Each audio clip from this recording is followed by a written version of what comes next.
ನಡೀತಾ ಇರೋಂಥ ಪಕ್ಷದಲ್ಲಿ ಯಾವ ರೀತಿ ಅದರ ಪರಿಣಾಮ ಅದೇನು? ಇಲ್ಲ, ಈಗಾಗಲೇ ನಾವು ಮಾತಾಡಿದ್ದೇವೆ. ಅದಕ್ಕೂ ನಾನು ಮೊನ್ನೆ ಪ್ರೆಸ್ ಕಾನ್ಫರೆನ್ಸ್ ಮಾಡಿ ಹೇಳಿದ್ದೇನೆ.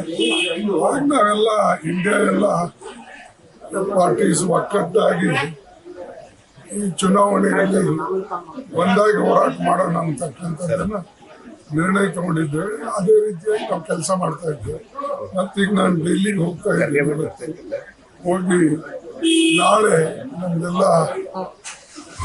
ಪಾರ್ಟಿಗಳು ಅನೇಕ ಘಟಕಗಳ ಮೀಟಿಂಗ್ ಇದೆ. ಆ ಎಲ್ಲ ಘಟಕಗಳ ಮೀಟಿಂಗ್ ಅನ್ನು ಕರೆದು ನಾವು ಏನೇನು ಕೆಲಸ ಯಾರಿಗೆ ಕೊಡಬೇಕು. ಈಗಾಗಲೇ ನಾವು ಕಾನ್ಸ್ಟಿಟ್ಯೂನ್ಸಿ ವಾಯ್ಸ್ ಅಬ್ಸರ್ವರ್ ಹಾಕಿದ್ರೆ ಸುಮಾರು ಮೇಲೆ, ಅದೇ ರೀತಿಯಾಗಿ ಜಿಲ್ಲಾವಾರು ಹಾಕಿದ್ದೇವೆ. ಹೀಗೆ ಇಲ್ಲಿಯೂ ಕೂಡ ಕರ್ನಾಟಕದಲ್ಲಿ ನಾಳೆ ಮೀಟಿಂಗ್ ಇದೆ. ಅವರು ಕೂಡ ಮೀಟಿಂಗ್ ಮಾಡಿ ಇಲ್ಲಿ ಕ್ಯಾಂಡಿಡೇಟ್ಗಳನ್ನು ಯಾವ ರೀತಿಯಾಗಿ ಫಿಕ್ಸ್ ಮಾಡಬೇಕು, ಇದು ಎಲ್ಲನೂ ಕೂಡ ಕರ್ನಾಟಕ ರಾಜ್ಯದಲ್ಲಿ ಮಾಡ್ತಾರೆ. ಬೇರೆ ಕಡೆನೂ ಕೂಡ ಈಗಾಗಲೇ ಕೆಲಸ ನಡೆದಿದೆ.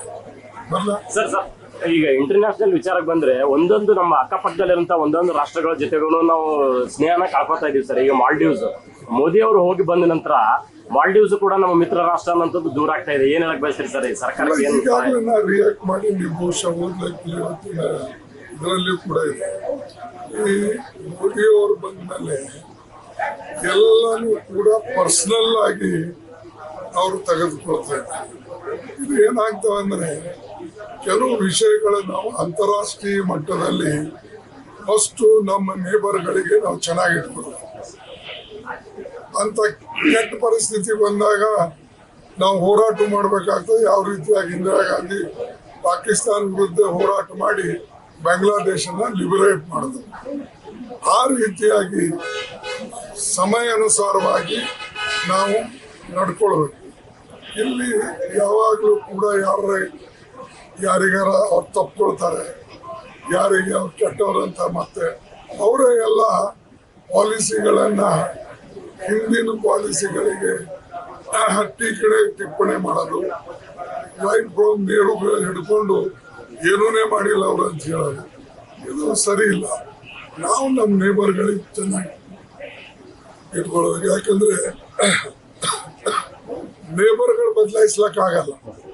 ನಿಮ್ಮ ಮನೆ ಪಕ್ಕದಲ್ಲಿ ಯಾರು ಇರ್ತಾರೋ ಇಲ್ಲ ಮನೆ ಬಿಡಬೇಕು, ಅದು ಈಸಿ ಇದೆ. ಆದ್ರೆ ದೇಶಗಳು ಭೌಗೋಳಿಕವಾಗಿ ನಾವು ಒಂದು ಇಂಚಿಂಚು ಜಾಗಕ್ಕೆ ಹೋರಾಟ ಮಾಡ್ತೀವಿ. ಅವ್ರೇನ್ ಬಿಟ್ಟು ಹೋಗಲ್ಲ, ನಮ್ದು ಕಸ್ಕೊಳ್ಬೇಕಂತಾರೆ.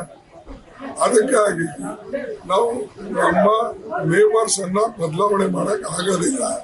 ಯಾವುದೇ ರೀತಿಯಲ್ಲಿ ನಾವು ಬಂದಾಗಿ ಹೋಗ್ಬೇಕು.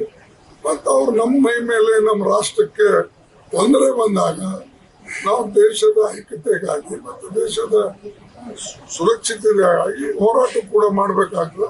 ಅದರಲ್ಲಿ ಎರಡನೇ ಮಾತಿಲ್ಲ. ಮೂರು ಡಿಸಿಎಂ ಬರ್ತಾ ಇದೆ ಸರ್ ರಾಜ್ಯದಲ್ಲಿ. ಮೂರು ಜನ ಡಿಸಿಎಂ ಸ್ಥಾನ ಕೇಳಿ ಬರ್ತಾ ಇದೆ ಸರ್. ಅವ್ರಿಗೆ ಕೇಳಿ ಸಿದ್ದರಾಮಯ್ಯ ಅಥವಾ ಶಿವಕುಮಾರ್ ಬಂದಾಗ ಅವ್ರಿಗೆ ಕೇಳಿದ್ರೆ ನಮ್ಗೆ ಅಲ್ಲ, ತಮ್ಮ ಅಂಗಳಕ್ಕೆ ಬಂದಿದ್ಯಾ ಈ ವಿಷಯ ಅಂತ? ಅಧ್ಯಕ್ಷಕ್ಕೆ ಬಂದಿರಲ್ಲ, ನಿಮ್ಮ ಅಂಗಳಕ್ಕೆ ಬಂದಿಲ್ಲ. ನನ್ನ ಹತ್ರ ಏನಾದ್ರು ಬರ್ತದೆ, ಬಂದಿಲ್ಲ. ಸುಮ್ಮನೆ ನೋಡಿ, ಹೂವಾದ ಮೇಲೆ ಅಥವಾ ಇಂಥ ಎಲೆಕ್ಷನ್ ಟೈಮ್ನಲ್ಲಿ ಇಂಥ ವಿಚಾರಗಳನ್ನ ನಾವು ಪದೇ ಪದೇ ತರಬಾರ್ದು. ಈಗ ಸದ್ಯಕ್ಕೆ ನಾವು ಸರ್ಕಾರ ಕಡೆ ನಡೆಸ್ತಕ್ಕಂಥ ಕಡೆ ಗಮನ ಕೊಡಬೇಕು, ಜನರ ಸಮಸ್ಯೆ ಕಡೆ ಗಮನ ಕೊಡಬೇಕು.